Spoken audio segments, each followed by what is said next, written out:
중국의 7월 경제 지표가 또 전망치를 밑돌았는데 소비, 투자, 수출 같은 그 주요 경제 지표가 계속 부진한 모습을 보이고 있는 것 같아요. 예, 그렇습니다. 지금 중국 경제가 진퇴양난의 상황인데요. 네. 이번에 발표한 소맥 판매라는 것은 국내 그 소비 지출을 말해서 내수, 중국의 내수 경기를 우리가 볼 수 있는 가늠자가 되겠습니다. 근데 소매 판매 같은 경우는 2.5% 전년 대비 증가를 했으나요? 이것은 시장 전망치인 4.5%보다 2%포인트나 낮은 수준입니다. 네. 그리고 산업 생산이라는 것은 뭐 제조업의 경기를 우리가 예측할 수 있는데요. 이 산업 생산 역시 3.7% 전년 대비 상승을 했으나 이것도 시장의 전망치인 4.4%보다는 0.7%포인트나 낮은 수준이 되겠습니다. 이런 식으로 내수와 제조업 경기가 동반 침체를 하고 있는 상황이고요. 그다음에 미중 갈등 와중에 미국의 동맹국으로의 수출이 어려워지니까 역시 수출까지 모두 부진해서 뭐 중국 경제를 떠받들고 있는 것이 사실 수출하고 내수 소비, 그다음에 마지막에 부동산 산업이었는데요. 네. 부동산 개발 업체도 민간 기업 중에 2위인 그 비두위안이 지금 채무 상환이 어려워지는 디폴트 위기에 내몰리고 있습니다.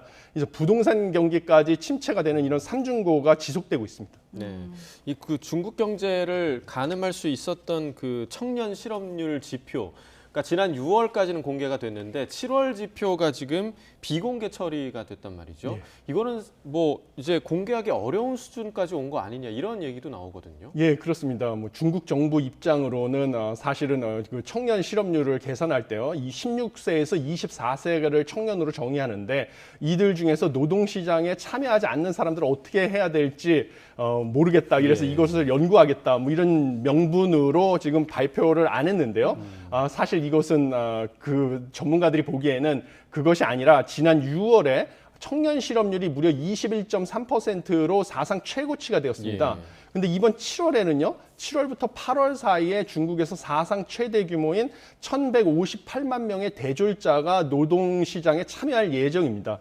그러다 보니까 이 지난달에 있었던 사상 최고치 21.3%보다 훨씬 상회하는 청년 실업률이 발표돼서 경제에 충격을 줄 것으로 보이니까 갑자기 비공개를 한 것으로 예측이 되고 있습니다. 예. 그래서 일설에 의하면 구직 단념자까지 포함하면 실제로 이 청년층의 실업률은 무려 46.5%에 육박한다는 추정도 있습니다. 그래서 중국에서는 대학교를 졸업하고도 부모한테 의존하는 캥거루족, 예. 아니면 부모는 일을 하고 자녀는 가사 노동을 전담하는 전업 자녀라는 말까지 지금 나오고 있는 실정입니다. 네. 뭐 이렇게 경제 지표도 둔화하고 상황이 좋지 않으니까 중국 중앙은행이 이제 돈 풀기에 나섰는데 단기 정책 금리를 인하했거든요. 근데 이 부동산 위기가 뭐 다른 부동산 위기를 불러온다거나 아니면 금융권 전반에 좀 확산할 수 있는 가능성도 있을까요? 예, 그렇습니다. 사실 이번에 전문가들 같은 경우는 그 중국 인민은행에서 금리를 갖다가 동결할 것으로 전망을 했습니다. 왜냐하면 이미 최근 3달 사이에 금리를 2차례나 인하를 했기 때문이죠. 그런데 전격적으로 단기 정책 금리를 갖다가 0.1%포인트 인하했을 뿐만 아니라 1년 만기 중기 유동성 지원 창구 대출 금리 또 0.15%포인트 인하했습니다. 네. 근데 이 1년 만기 중기 유동성 지원 창구 대출 금리는 중국의 중앙은행이 민간 금융기관한테 단기 자금을 대출해 줄 때 받는 이자율로서요. 이것은 21일에 발표 예정인 중국의 기준금리와 같이 움직이는 경향이 있습니다. 그러니까 21일에 중국의 기준금리를 추가로 인하할 것이라는 것을 강력하게 시사하는 것이거든요. 그러니까 이렇게 시장의 전망을 뛰어넘게 전격적으로 금리 인하를 단행한 것은 그만큼 지금 앵커님께서 지적하셨듯이 중국의 부동산 경기 침체, 이것이 유발하는 중국 경제 침체 상황이 지금 시급하다라는 것을 보여주고 있고요. 이런 중국의 부동산 개발 업체들의 디폴트 우려는 자칫 잘못하면 금융위기로 확산될 수 있는 소위 리만 브로더스 사태를 연상할 수 있는 이런 상황이 되겠습니다. 네. 그러니까 미국에서도 이런 중국 경제를 예의주시하고 있는 게 제닛 옐런 재무부 장관이 이 중국 경제가 아시아뿐만 아니라 미국에도 미칠 영향이 클 수 있다라고 이제 밝혔는데 앞으로 이 중국 경제가 세계 경제 또 우리나라에 미칠 파급 효과가 어떨 거라고 좀 예상을 하세요? 예, 이 파급 효과 중국은 미국처럼 대규모 개방 경제라고 해서요. 중국의 정책 결정이나 뭐 상황 변화가 전 세계 시장에 영향을 미치는 나라입니다. 그래서 최근에 IMF에서 발표한 전망에 따르면요.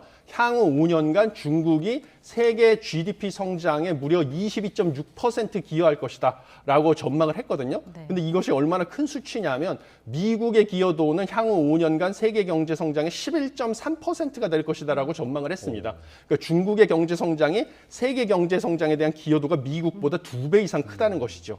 그런데 이 중국의 지금 경기가 침체 우려로 접어들고 있다는 사실은 무엇이냐면 결국은 향후 5년간 세계 경기 역시 침체될 가능성이 커지고요. 그러면 한국 같은 경우는 수출 의존도가 큰 나라인데 지금 수출의 19.5%를 차지하고 있는 대중 수출이 침체될 뿐만 아니라 우리 주력 수출 품목인 반도체의 상당 부분이 대중 수출입니다. 반도체 수출을. 그러니까 반도체 수출도 불투명해지고요. 그다음에 세계 경제가 침체가 되게 되면 다른 나라로의 수출 역시 지금 불투명해지기 때문에 정부와 한국은행에서 예상한 상저 하고 전망이 날이 갈수록 불투명해지고 있다 이렇게 보고 있습니다. 예.